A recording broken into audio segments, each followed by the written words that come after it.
Hello, welcome to this video. This is 6-6, and in this video we're going to simplify radical expressions with variable radicands. We're going to go ahead and start off with prior knowledge of just simplifying a basic square root of 24. Go ahead, pause the video, and simplify the square root of 24. Alright, hopefully you went ahead and paused the video. You should have gotten the square root of 4 times the square root of 6, which gives us 2 square root of 6. Now, why didn't I use 8 and 3? Well, 8 is a perfect cube and would not be utilized unless we had the cube root of 24. Okay? Alright, so we're going to go ahead and look at some properties of nth roots, and this applies for all a and b values greater than 0. So we're going to review the product property of roots as well as the quotient property of roots. Now, the product property of roots states that if I'm taking a root of a radicand, I can go ahead and I can factor or re-represent the 16 as a product of two values seen here. So the cube root of 16 can be simplified as the cube root of 8 times the cube root of 2, which we can simplify the cube root of 2. Now we're familiar with this because we went ahead and we just did this with numbers. Well, today we're going to go ahead and utilize this with variables as well. Now the quotient property of roots applies as well, and we used this in yesterday's lesson when we took square roots of quotients, and we can take the quotient of the numerator and the quotient of the denominator and simplify those as well. Okay? Here are the first two examples. We'll go ahead and we'll focus on this first example. The instructions say simplify the expression, assume all variables are positive, and simplify numerical values as much as possible. So if we have a numerical value raised to a power, we'll want to go ahead and compute that. So here is our first example, and you'll notice I don't have a common conventional index, meaning the power of the root here is a power of 4, or this is 6 to the power of 5 to the power of 1/4. Well, what I want to go ahead and do is I'm going to be strategic. I want to go ahead and break up this radicand to where I separate to where I can go ahead and cancel this. So how do I cancel a 4th root? Well, I need a power of 4. Well, I have 6 to the power of 4, and I can go ahead and multiply this to 6 to the power of 1, right? Because if I have 6 to the 4th times 6 to the 1st, isn't that 6 to the power of 5? Yes, so I'm just breaking it down. Now, why am I doing this? Well, again, I'm doing this because I want the power and the root to cancel. So here on the outside, I have 6 times the 4th root of 6 to the power of 1. Okay, and if that was 6 squared, I would compute that as 36. If it was 6 cubed, I can compute that as 216. But anyway, here is our answer. You don't have to put the power of 1 because it's trivial, but there is your solution. All right, now let's go ahead and do this with variables, and the idea is exactly the same. Notice that the index here on this root is 8. I have x to the power of 11 raised to the power of 1/8. So what I want to go ahead and do is I want to rewrite my x to the power of 11 to where this root cancels with a power. Well, I need a power of 8. Okay, well, if I take away 8, if I'm breaking this apart, that means I have x to the power of 3. Right? 8 plus 3 makes 11. So this is exactly the same. I just split it. Just how in the prior knowledge, how we split 24 as 4 times 6, I'm doing the same thing here. And again, the reason why I'm doing this is I want to cancel that root and that power. So on the outside, I have x times the 8th root of x to the power of 3. And there is our answer. Pretty straightforward. I'm just going to split my radicand. Again, radicand being whatever is underneath the root. I'm going to split the radicand into powers that cancel with the index, right? Meaning the power of 8, okay? And I did that here. My index was 4, so I split 6 to the power of 5 to be 6 to the power of 4 times 6 to the power of 1. All right, here is a practice problem. Please go ahead, pause the video, try these two examples, and I will show you the solutions here in a moment. Okay, pause the video now. All right, hopefully you pause the video. Take a second to notice the index here is 3. So I want to split this as x to the power of 3, which leaves me left over with, 11. 11 to the power of 2. Okay, so I have the cubic root. Those will go ahead and cancel here. So I have 11 times the cube root of 11 squared. Now 11 squared, yes, you want to go ahead and simplify that. So if you didn't already, what's 11 squared?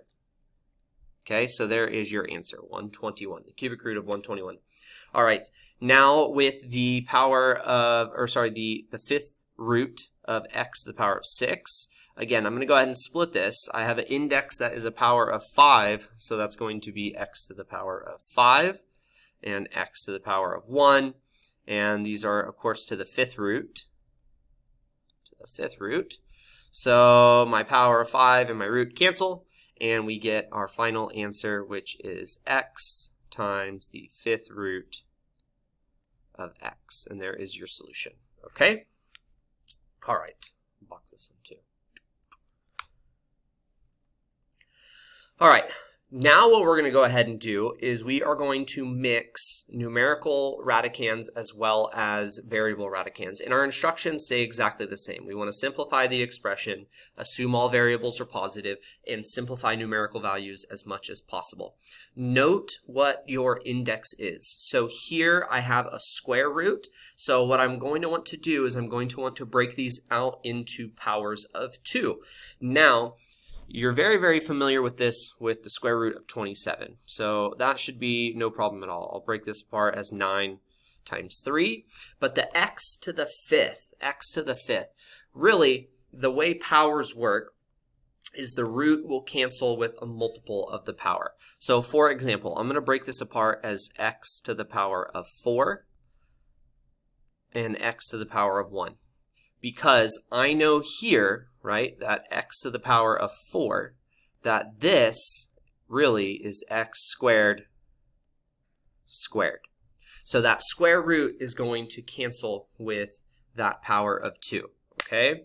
And then I'll go ahead and I'll do the y's. So I have the square root of y to the power of 3. Well, I'm going to use y squared times y to the first. Okay, and that's again because the y will cancel, and then with z to the 6, I'm just going to leave that as z to the 6. Again, because if I take z to the power of 3 and square that, that is z to the 6. So I'm looking for multiples of 2 when I'm canceling square root factors, okay?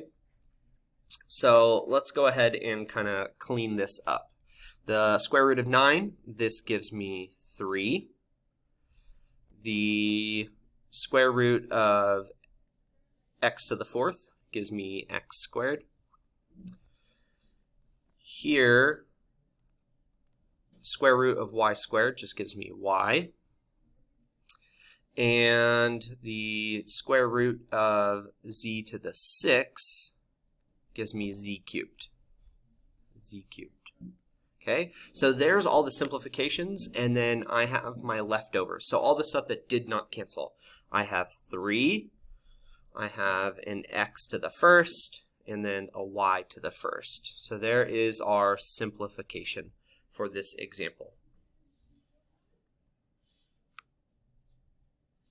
Here is example number 2, which hopefully will clarify if you have any misconceptions.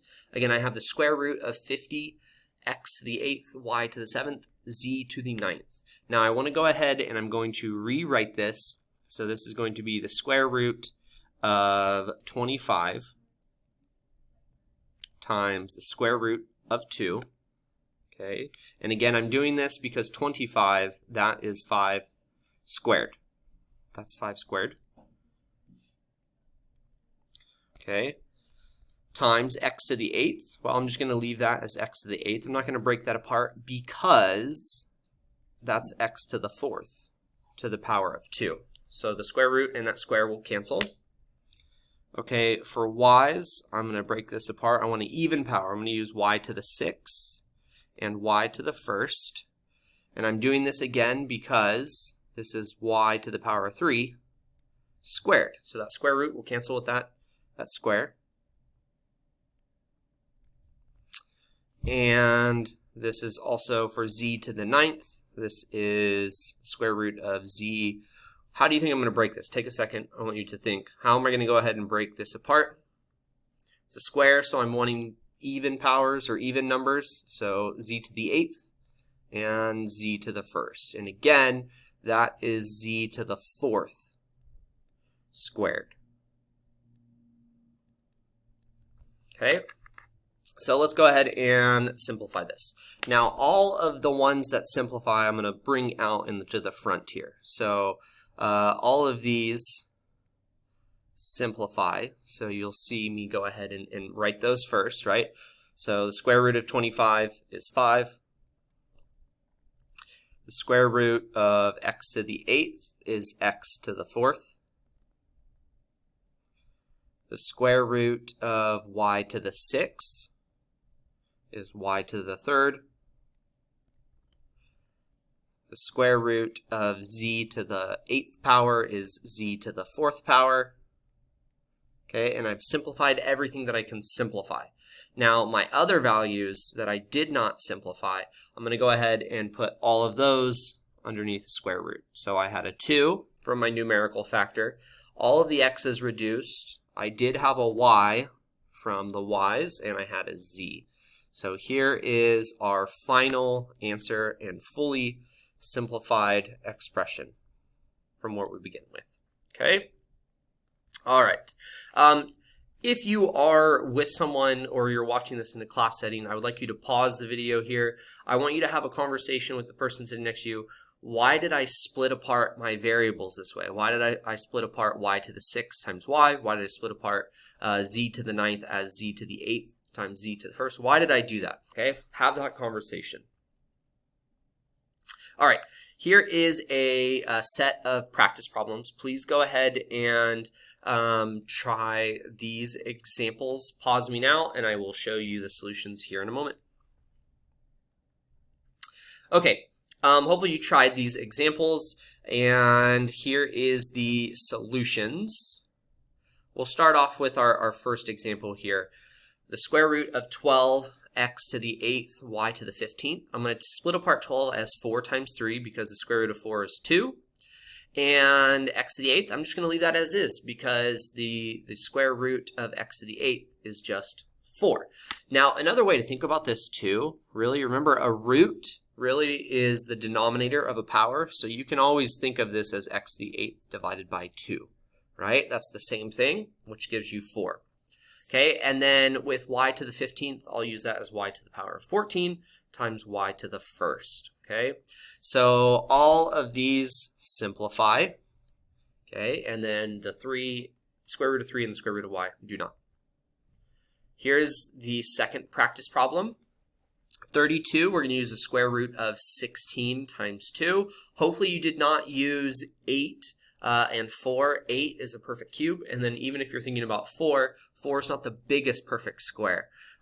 So hopefully you used 16, or you went further, right? If you used 4 times 8, you broke apart 8 is 4 times 2. Again, okay, and then x to the power of 3, that's going to be x squared times x to the 1st. Y to the 10th, you can just leave that as is, and z to the 13th will be z to the 12th times z to the 1st, okay? So again, all of these factors reduce with the perfect squares, and then the other factors do not, and stay underneath the square root. Okay.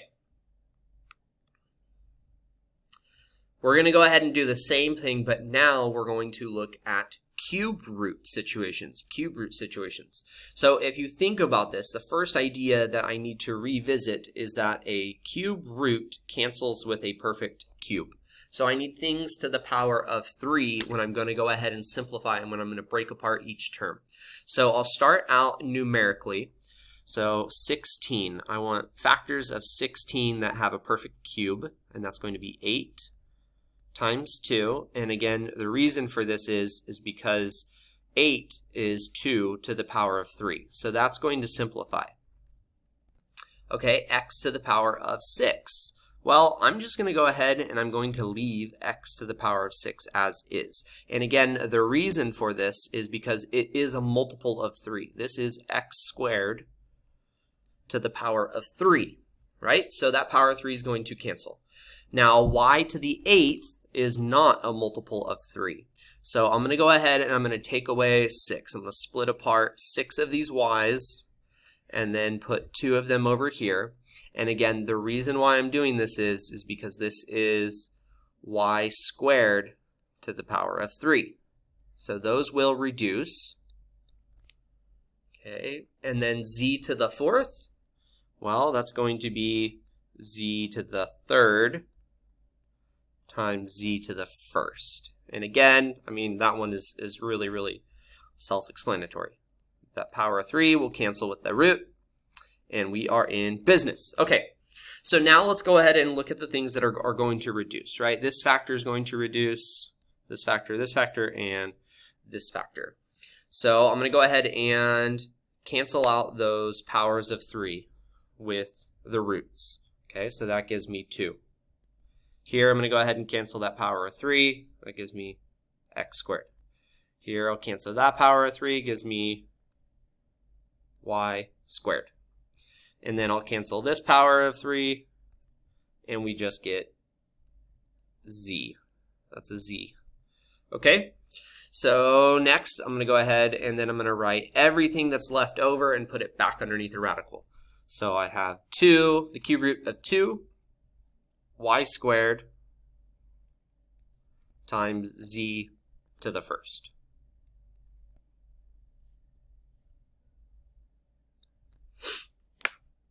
And there you have it. Same exact idea as the previous examples, except we're using a cube root. All right, here is example number 2. Please write this down. We have the cube root of 250, x to the power of 7, y to the power of 12, z to the power of 5. And I want to simplify this. So I'm going to go ahead and I'm going to break apart into perfect cubes. Now 250, I'm going to use 125 times 2. For my x's, we'll go ahead and break this apart as x to the power of 6 times x. For the y's, we will break apart, or not break apart, y to the 12th. That is already a multiple of 3, so I'll just leave that as is. And then we have z to the 5th power. I'm going to break this apart as z cubed times z squared, all underneath the cube root. Power 2.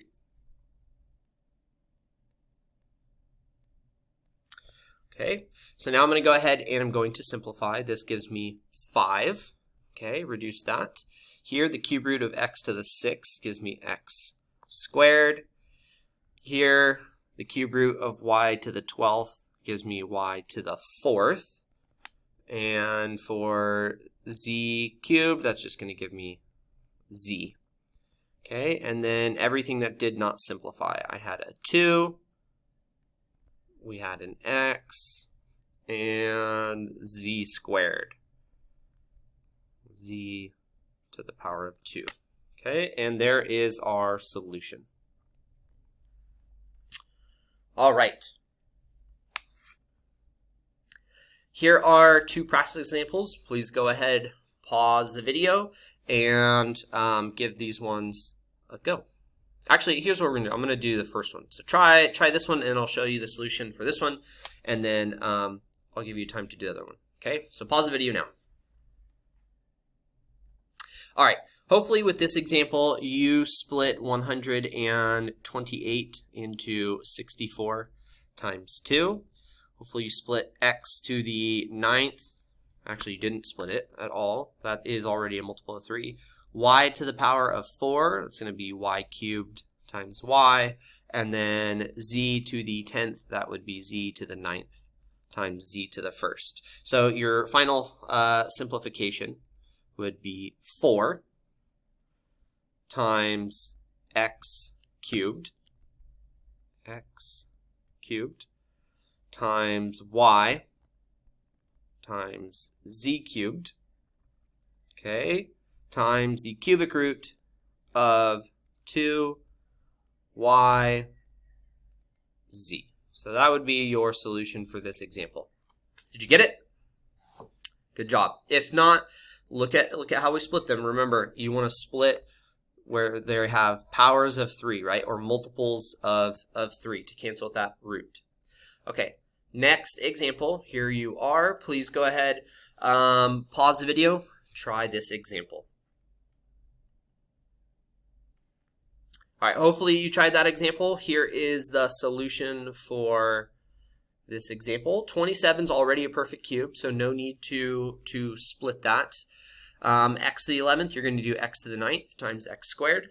Y to the 8th, that's going to be y to the 6th times y squared. And then z to the 7th is going to be z to the 6th times z to the 1st. So all of these factors will reduce. Okay, and then we have our leftovers underneath the cube root. Okay, closure. I want you guys to discuss, how is simplifying the square root of 24 different from simplifying the cube root of 24? Think about that, have that conversation with someone, and I'll go ahead and show you the response here in a moment.